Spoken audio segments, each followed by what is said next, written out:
La Jornada Zacatecas TV, un espacio de libertad.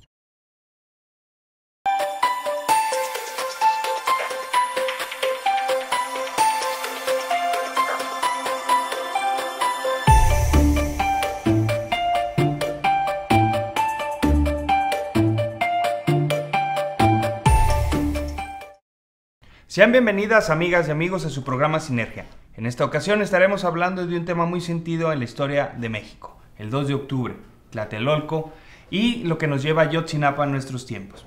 Para ello nos acompaña Lucía Medina, colaboradora de esta casa editorial y también de este programa, al igual que Marco Torres Cinguanzo, ya colaborador cotidiano. Les agradezco su presencia y comenzar, Lucy, primero las damas obviamente, con este tema de qué es el 2 de octubre y qué similitudes tú ves de lo ocurrido en Tlatelolco en el 68 a lo ocurrido el 26 de septiembre en la normal Raúl Isidro Burgos. Bueno, yo creo que la principal similitud en ambas cosas es sin duda la participación del Estado, por más, pienso yo, que se le ha intentado dar la vuelta sobre todo con respecto a lo de Ayotzinapa, decir que fue el narcotráfico. A mí me parece que es innegable la participación de agentes del Estado, y eso para mí lo convierte en un crimen de Estado. O sea, yo creo que es la principal similitud. Obviamente también que fueron atacados estudiantes, y que aunque no es tan claro o tan confesado que tiene que ver con las ideas políticas de los estudiantes en el caso de Ayotzinapa, creo que también es un elemento en común, que ambos estudiantes, tanto los del 68 como los del 2014, sí, se preparaban para un acto político, e incluso, pues bueno, es muy evidente que la similitud en tanto que los estudiantes de Ayotzinapa se preparaban justo para conmemorar el 2 de octubre, que es, digamos, alguna forma como de antecedente político, ¿no? De alguna forma son, quizá indirectamente, pero son hijos de esa generación, ¿no? Sí. Son formados por las ideas que cundían en esa época. Tú, Marco, ¿cómo ves las similitudes de este 2 de octubre y lo que ocurrió el 26 de septiembre del año pasado? Pues yo quisiera primero comentar las diferencias, porque me parece esencial la diferencia. Y la diferencia la marca el tipo de Estado que ejerce esta violencia. En el 68 estamos ante el Estado autoritario, y en estos años estamos ante el Estado colonizado. Entonces es un tipo de Estado diferente, estamos ante un diferente tipo de Estado. Y tiene lógicas completamente distintas. O sea, estamos ante una realidad estatal radicalmente distinta. El Estado autoritario, quien es dueño del Estado autoritario, es un partido político, el PRI, y desde ahí construye la hegemonía. Sí. En cambio, en este Estado colonizado, quien es dueño del Estado son poderes fácticos, entre los que entre otros, están los cárteles de la droga, que son económicamente muy poderosos, aparte de que tienen un poder de fuego y de control de territorios bastante importante. Incluso gobierno literalmente sobre ciertos territorios. Entonces, esto cambia las cosas, porque directamente en el 2 de octubre es una represión ordenada directamente desde la presidencia de la República, y la efectúan directamente por órdenes jerárquicas, estrictas, los militares y las guardias de estos militares. En cambio acá es un Estado colonizado, por tanto, en donde están estos poderes fácticos usando el poder del Estado para sus propios beneficios privados, semiprivados. Y entre el más preocupante, no es el único, las grandes empresas, lo vemos en las reformas energética y de comunicaciones, ¿verdad? Que también es un Estado colonizado, en este caso por ese tipo de empresas. Aquí es por el narcotráfico que actúa, ¿no? Y revuelve ahí con el Estado, de tal manera que aquí policías municipales que le entregan los estudiantes a bandas del crimen organizado. Entonces, esa diferencia y al análisis de esa diferencia de estar ante un Estado autoritario, ahora estar ante un Estado colonizado, eso es lo que nos da la clave para entender bien la narrativa de lo que está ocurriendo. Sí. Y hablando de narrativa, me gustaría iniciar más bien en el 2 de octubre. Desde su punto de vista, ¿qué logró este movimiento? Aparte de que se ha remembrado, porque somos parte de una generación donde quizás ya lo vivimos, pero en las marchas, ¿no? Yo estaba en la preparatoria y ahí todo el mundo íbamos cuando todavía la universidad era un poco más politizada. Todavía había profes que nos decían que podíamos ir, nos daban chance de salir de las clases y nos mandaban a la marcha. Pero nunca había o queda sobre el escenario ver qué logros tuvo este movimiento. ¿Tú cómo lo ves, Lucy? ¿Qué logros dieron en el 2 de octubre que ahorita estemos, por decir, gozando o sufriendo? Yo creo que siempre son imperceptibles a corto plazo esos cambios, porque finalmente el tiempo de un ser humano, de una persona, pues no es el mismo que el tiempo de la historia, ¿no? Yo creo que los logros del 2 de octubre se vieron a lo largo de muchos años. Efectivamente, como comentábamos antes de iniciar, es el inicio, podríamos decir, sí, el inicio de la Guerra Sucia. Después de eso viene el encarcelamiento de muchos jóvenes, incluso de maestros universitarios, ya reconocidos, como el ingeniero Alberto Castillo, además científico reconocido internacionalmente. Y luego viene el 71, que vuelve a dar una bofetada en la cara, ¿no? Y decir, no, pues no hemos cambiado, ¿verdad? Aquí seguimos. Y a partir de esos dos sucesos, que son, digamos, por los que recordamos, pero que es, digamos, la vida cotidiana de una época, pues viene esta persecución que orilló a muchas personas a optar por una vía armada, ¿no? Viendo la posibilidad de democratizar este país por la vía pacífica cerrada, se optó por la vía armada durante muchos años, hasta que viene la reforma política que legaliza el Partido Comunista y que abre las puertas a la amnistía a todos los que habían optado por la guerrilla. Y yo creo que ese es uno de los grandes logros. Claro, no se vio en el 69, no se vio en el 70, es un proceso que duró años en democratizarse el país, pero sin duda yo creo que ese fue un momento así, parteaguas. Y sin duda esto que recordabas de haber ido a la prepa y todo, es un ejercicio que nos quedó a todos, ¿no? Que nos quedó a los tres. Yo creo que los tres en algún momento hemos participado en esas marchas, y esa marca en la memoria colectiva es una gran herencia que, independientemente de las coyunturas que se dan en el país, ha sido un momento clave para que muchos sectores converjan en esa manifestación, ¿no? Por ejemplo, el 2 de octubre, antes de lo de Ayotzinapa, yo suponía, me refiero en el año 2014, yo suponía que iba a estar muy permeado por la lucha del Politécnico Nacional, sí, que era un momento en el que estaban en manifestaciones. Y sin duda es un momento siempre en el que convergen muchos grupos sociales, y eso es una gran herencia, además de la democratización, que yo creo que, pues, lejos de perderse con los últimos acontecimientos, se ha reavivado. Sí. Marco, ¿tú qué herencia nos dejó el 2 de octubre? ¿Para bien o para mal? Fíjate que creo que son dos grandes temas ahí. Uno es la lucha por la libertad y la democracia en el país.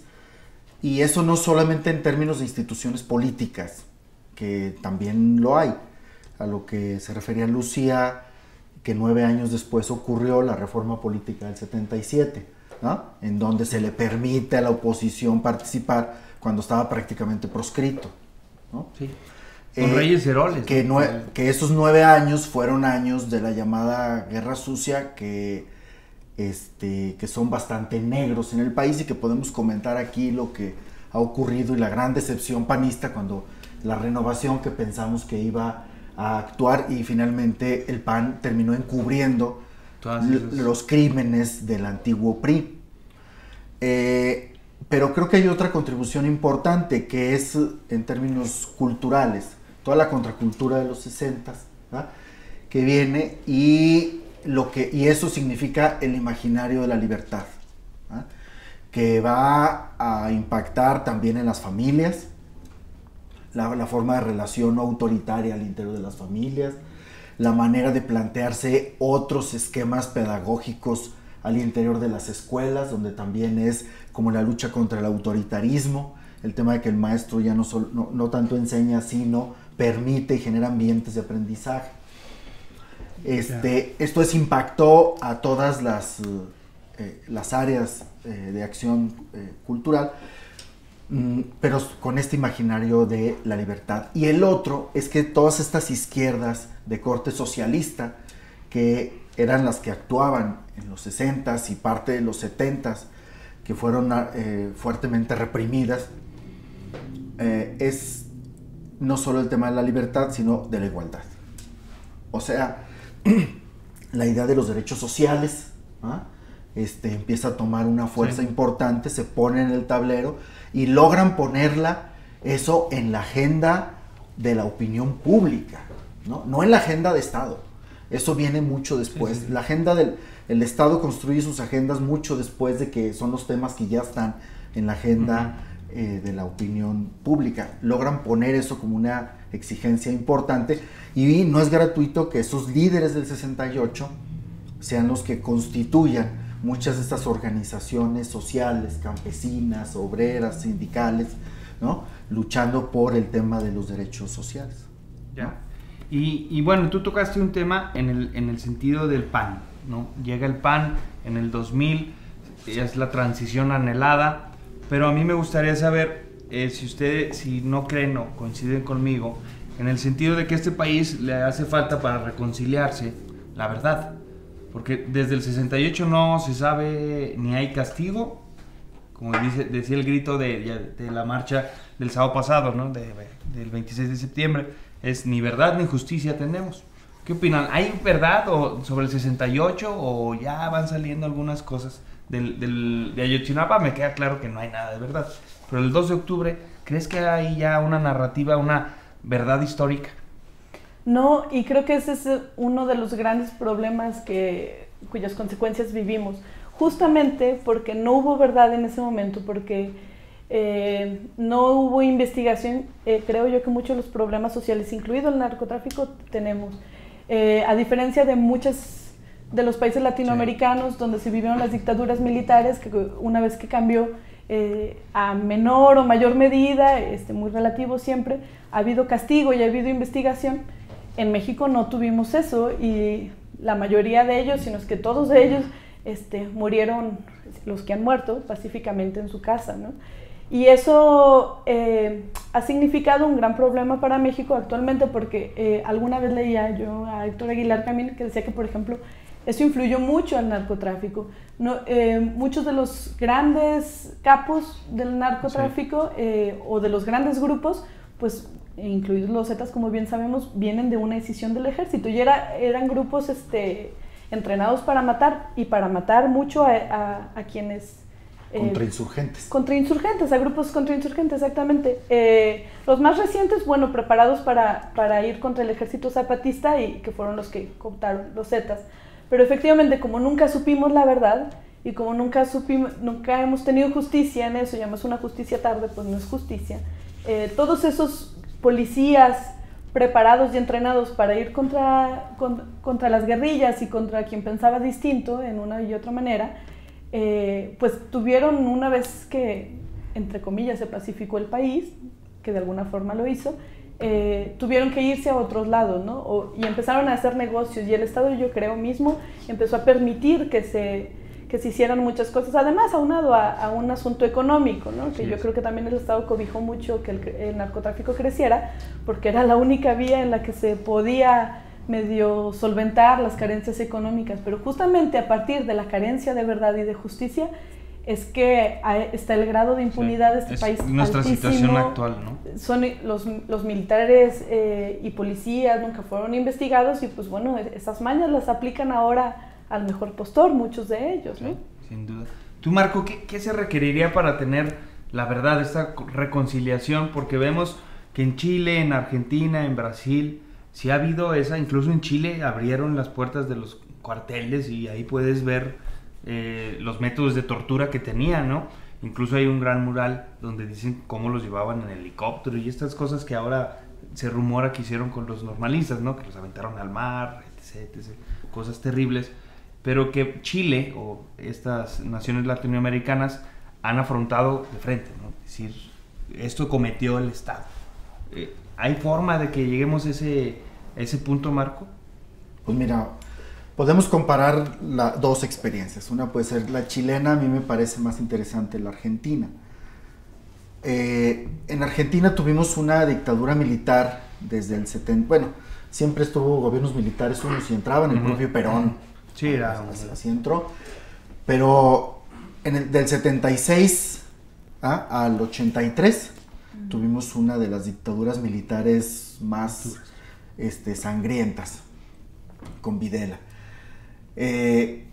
Luego ya viene a partir del 83 la democratización, cuando entra Alfonsín, protege a los militares con una ley que se llamó ley de punto final, o sea, de aquí para el real y ya para atrás nadie vea. Entonces eso se le llamó la ley de la impunidad. Entonces los militares andaban como si nada. El asunto es que en el 2003 ocurre una transición interesante cuando entra Néstor Kirchner, ¿va? Y en el 2003, junto con una crisis económica brutal de Argentina, ¿va? O sea, todo eso va junto. Es muy interesante porque se parece al caso mexicano de pronto en ese contexto. Y Kirchner, que es como de una cierta ala de la izquierda peronista, se diluyen esas leyes del punto final y inician un juicio por los delitos de lesa humanidad, ¿ah?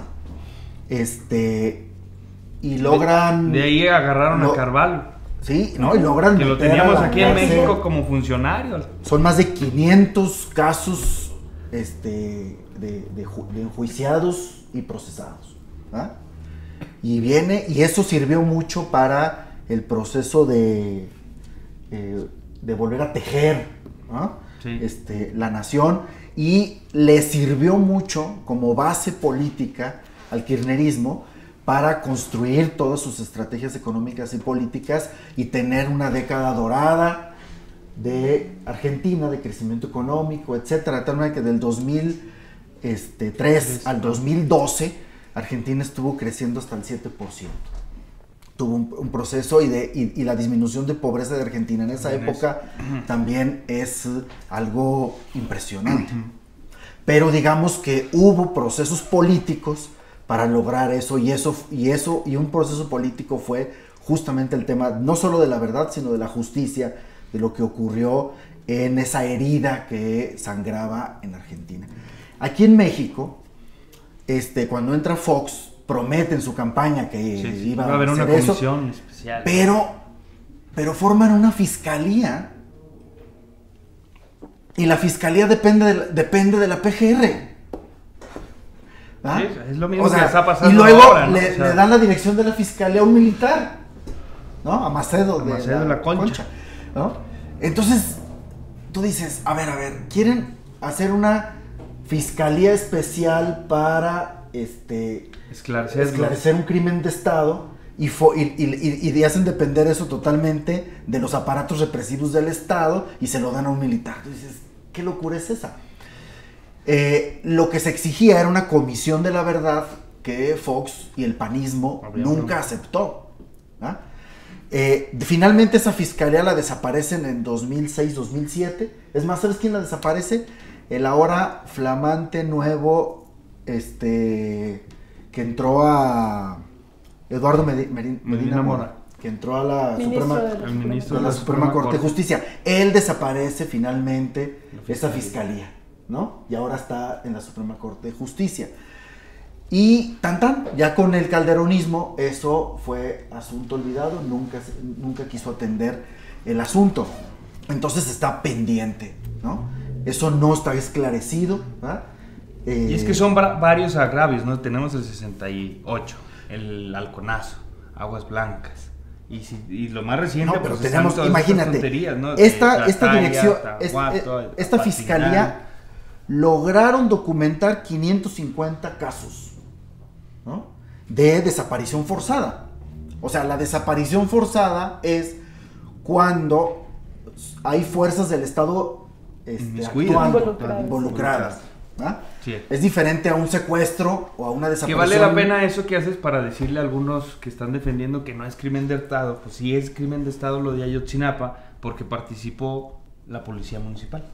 Así es, y el ejército. Y federal y el ejército. No, dejando la teoría de que no participó ni siquiera el ejército. Incluso por omisión. Ajá. O sea, nada más testigo por el simple hecho. Claro, la visita de los militares en el hospital da para mucho ahí. Bueno, el asunto es que logran documentar 550 casos y procesan 4.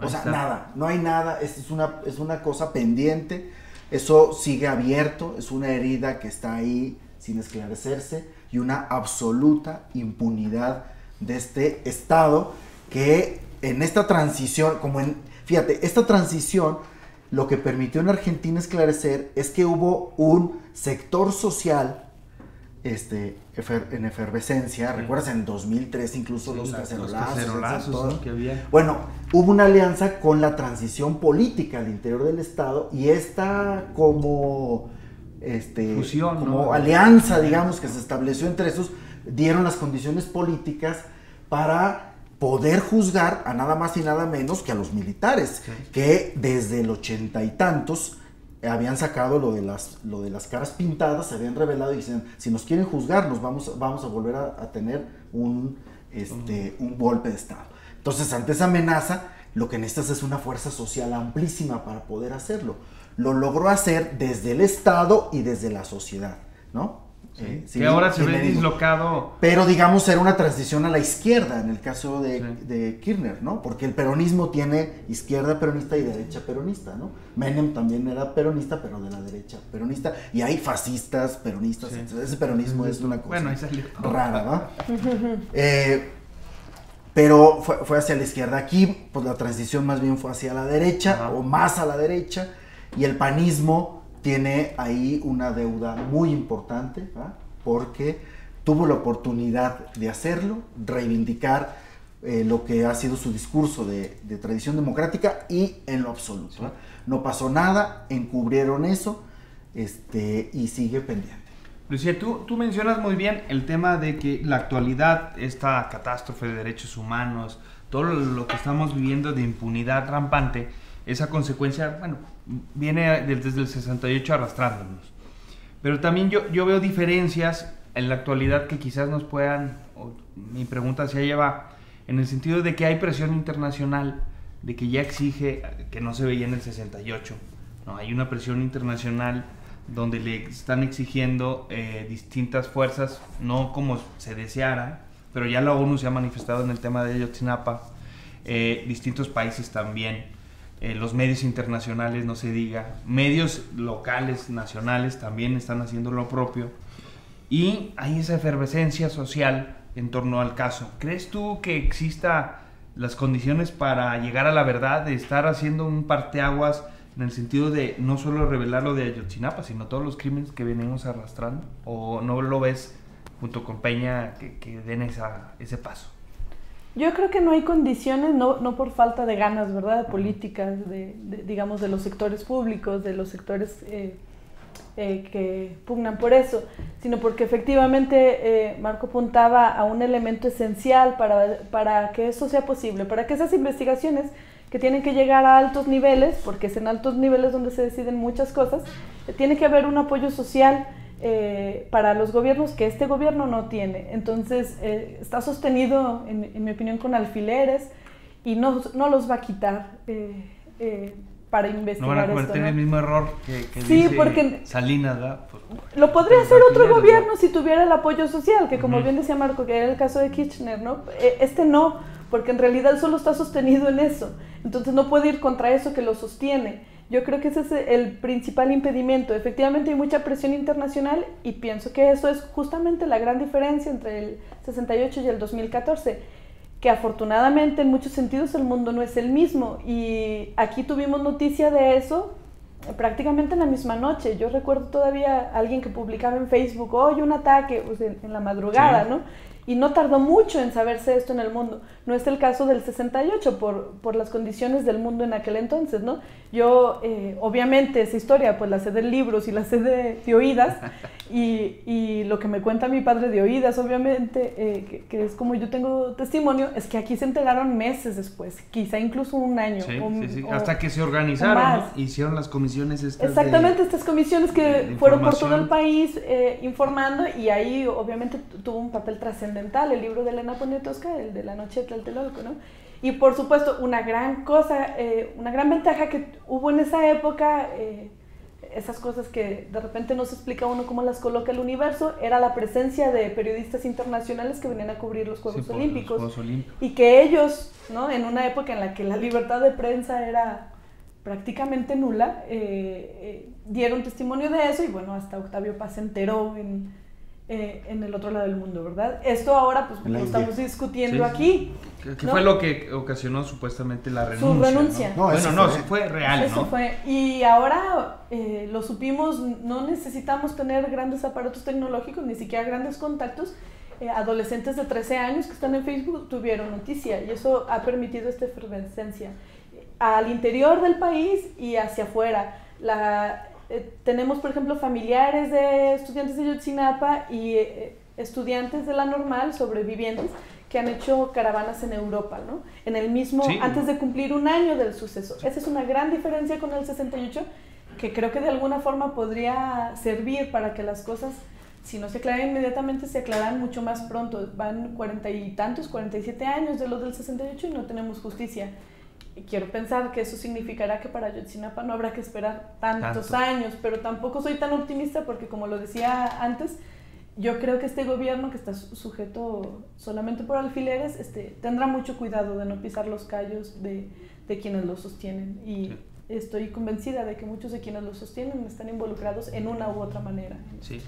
Marco, ¿tú ves condiciones de llegar a la verdad actualmente, o tendríamos que pasar otra vez algunos años para llegar a una transición y tener la verdad, no solo de Ayotzinapa, sino desde el 68 y todos estos crímenes de Estado? Bueno, yo creo que en este gobierno no. Desde el inicio del proceso ha sido una negativa de manera sistemática de querer negar el problema, ¿verdad? Y en donde incluso hay declaraciones bastante desafortunadas. Pero esto de que permita que el grupo de expertos continúe 6 meses más, ¿no es una muestra de buena voluntad? No, lo que pasa es que si no lo permite, el escándalo mundial es mucho mayor, lo cual puede impactar también, ¿va?, en esos intereses. Pero fíjate bien, tuvieron que pasar 10 días para que entrara el gobierno federal al caso.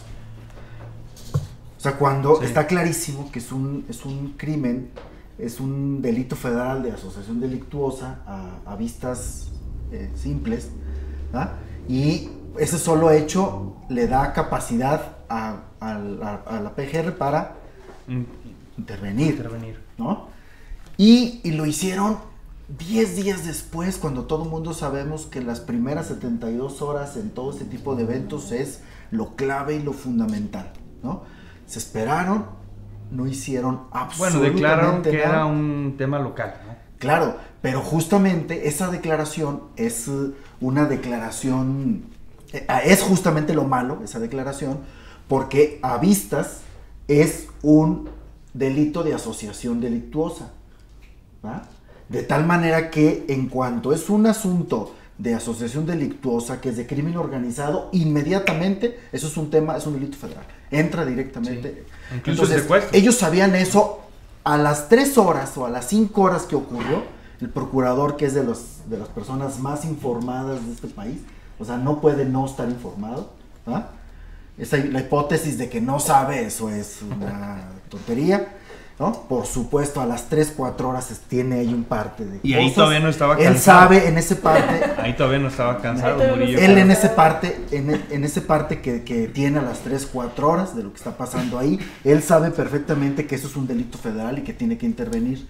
Y es una decisión política no hacerlo. Y no hacerlo un día, 2 días, 3 días, hasta el 10º día. Y se va a China, aparte. El presidente se va a China. Pero Entonces, no tienen esa voluntad, y luego viene el proceso de investigación mal hecho, ¿verdad? Hay una voluntad de ocultamiento, ¿no? Hasta que tiene que venir una comisión distinta a decir que esa hipótesis y toda esa narrativa está mal, ¿no? Que es científicamente insostenible, etcétera, etcétera. Entonces, y luego ya olvídense de eso, ya denle vuelta a la página. Supérenlo, y dicho por no, incluso antiguos defensores de derechos humanos como la señora esta. Sí, eso es a lo que iba también, ¿no? Han hecho que Miranda de Wallace pues ya se pronuncie en contra de Miranda la de permanencia Wallace, que yo la escuché, ¿verdad? No me la podía creer, diciendo ya olvídenlo, ¿verdad? Ya. ¿No? Sí. Es impresionante. ¿Qué le pasó a ella? Bueno, haciendo un paréntesis. Bueno, yo la verdad nunca le he tenido mucha fe. ¿La cooptaron o...?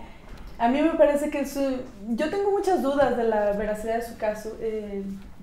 Anabel Hernández, ¿no? Sacó algo que realmente nunca estuvo desaparecido. Sí, hay hipótesis de que en realidad eso es una especie como de autosecuestro para sacar, primero para esconderse de deudas del hijo de Miranda de Wallace y segundo para sacar provecho.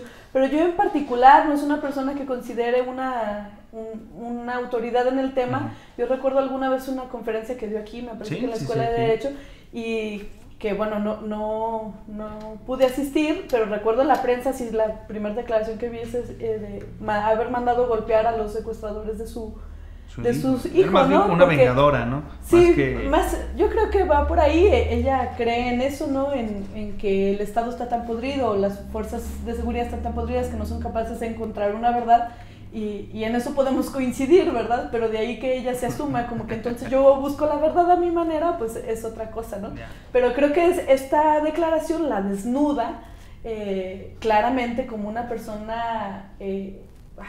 no quisiera como calificarla tan sencillamente, pero no encuentro otra palabra, egoísta, ¿no? Está pensando en su dolor propio, muy a diferencia de Rosario Ibarra, que ha hecho de la lucha por encontrar a su hijo, la lucha por encontrar a los hijos de todos, ¿no? Pues de todos los o la que ya están haciendo los padres de los desaparecidos. Pero es sintomático, ¿no? Digamos que este caso, más allá del caso particular de la señora, es un caso sintomático sobre los diferentes actores de la defensa de los derechos humanos, cuál ha sido su papel.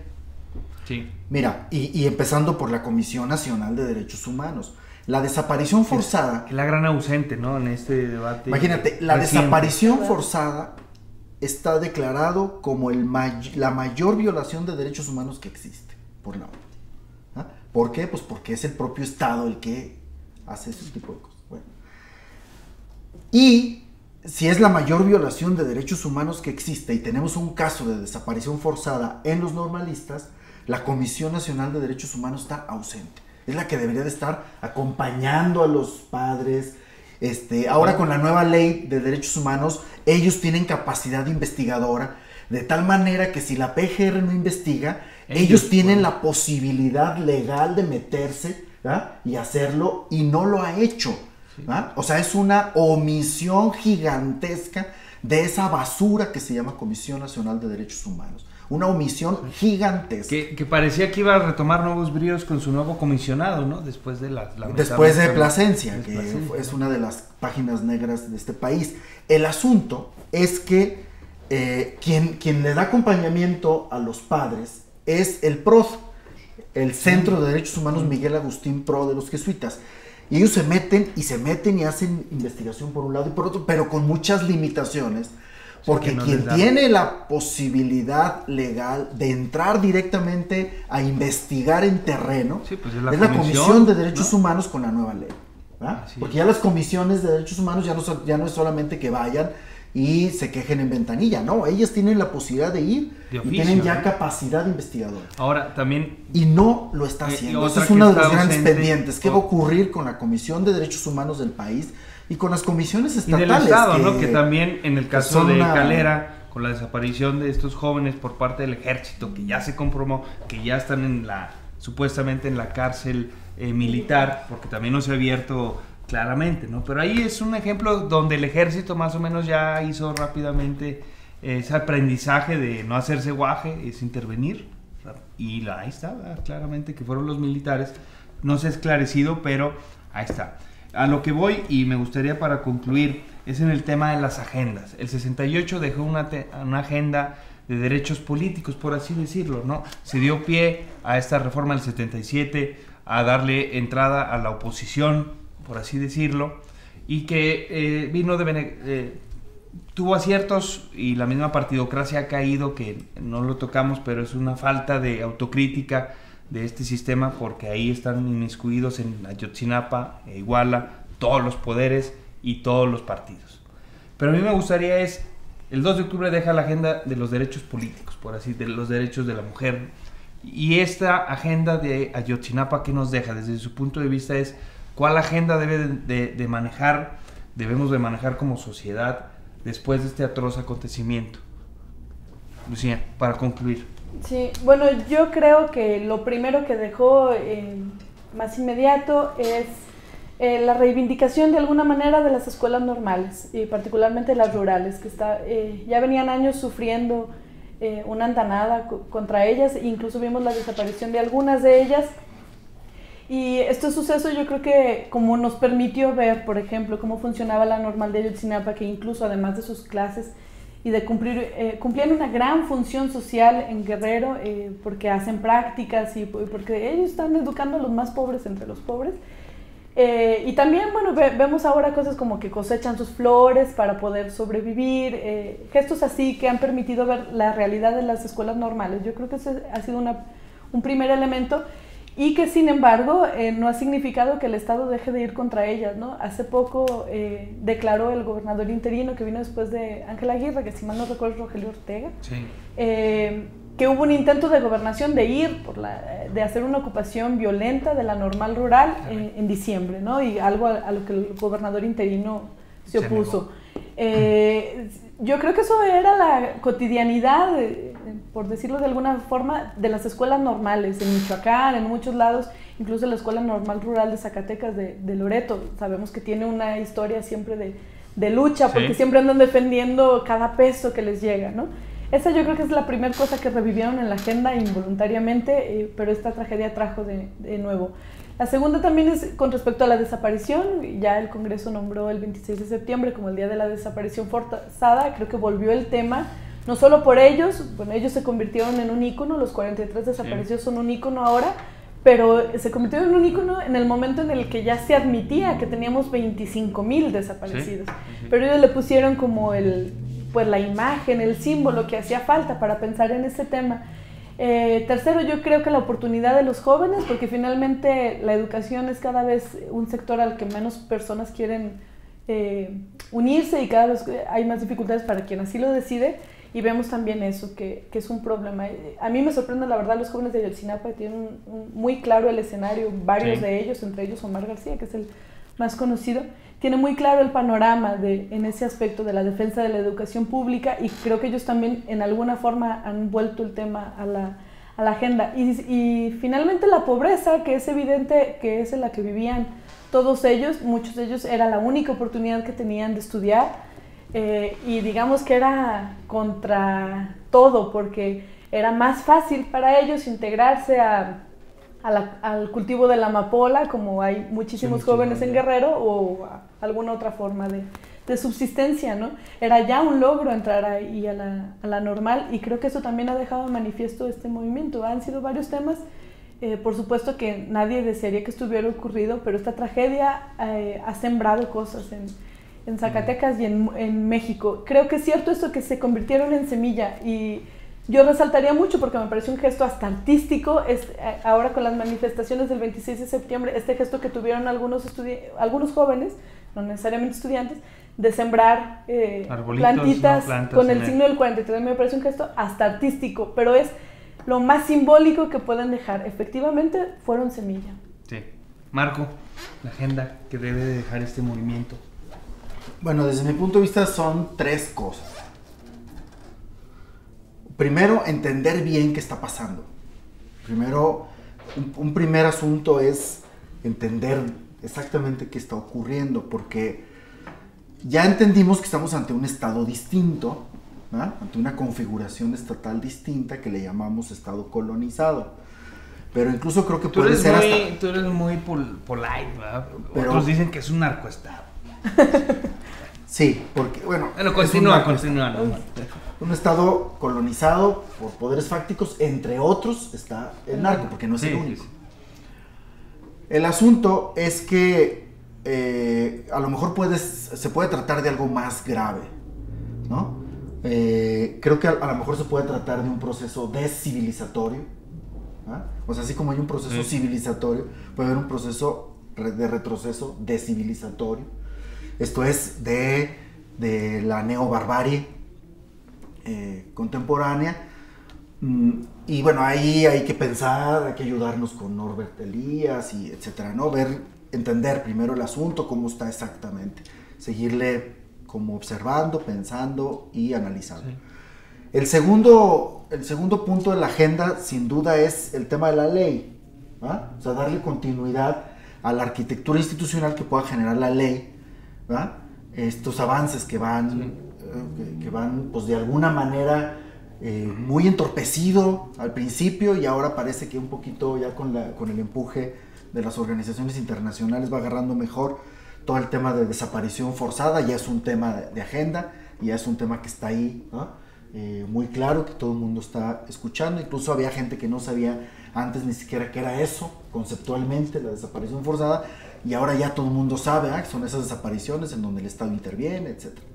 Y ahí, bueno, está una segunda parte de la agenda. Y en tercer lugar, es que si estamos hablando de un Estado colonizado, significa que la única posibilidad de defensa de los derechos humanos ante un Estado de este tipo son procesos políticos y sociales de descolonización del Estado.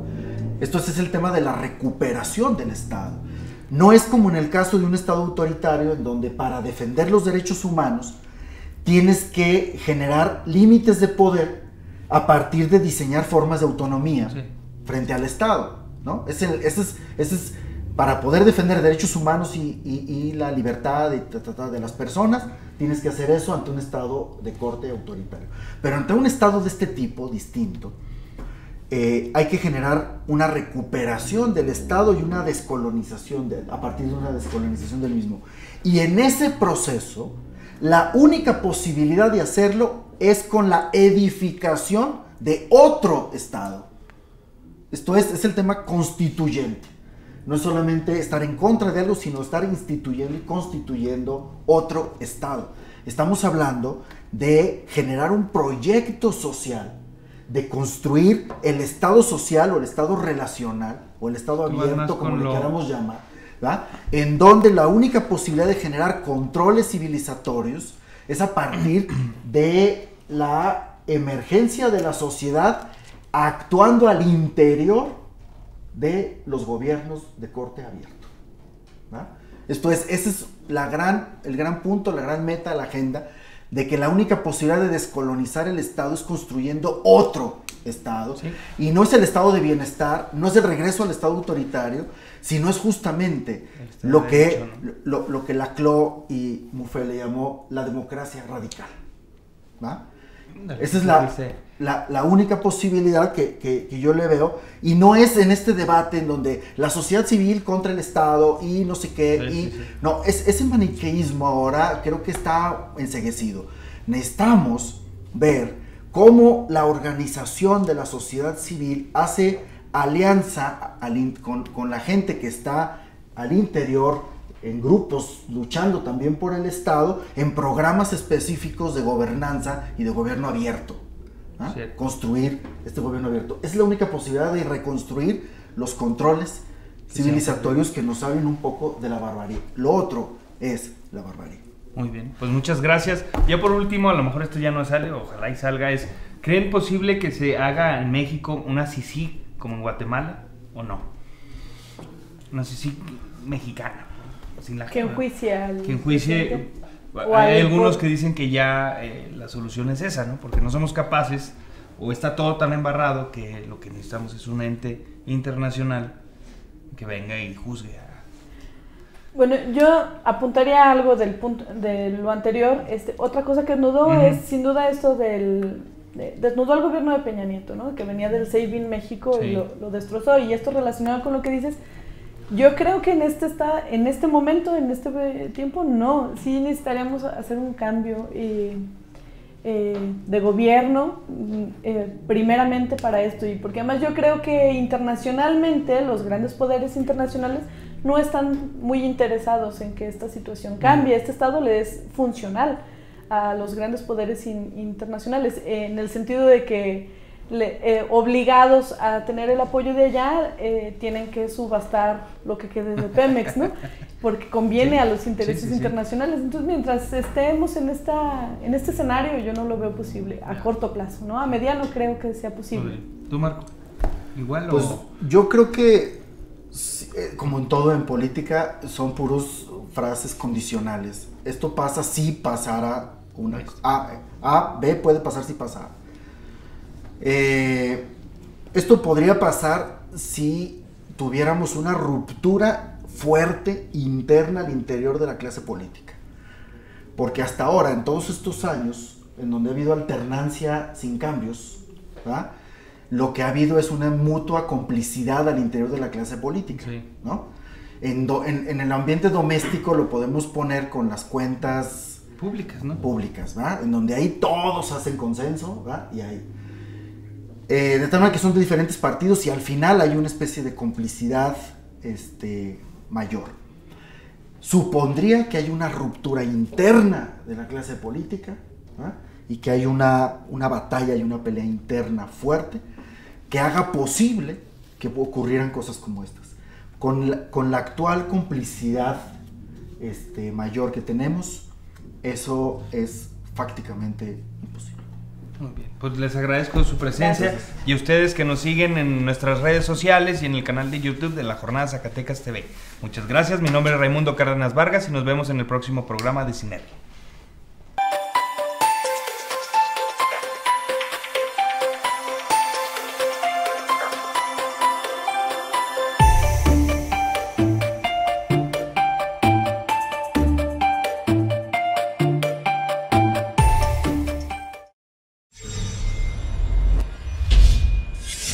La Jornada Zacatecas TV, un espacio de libertad.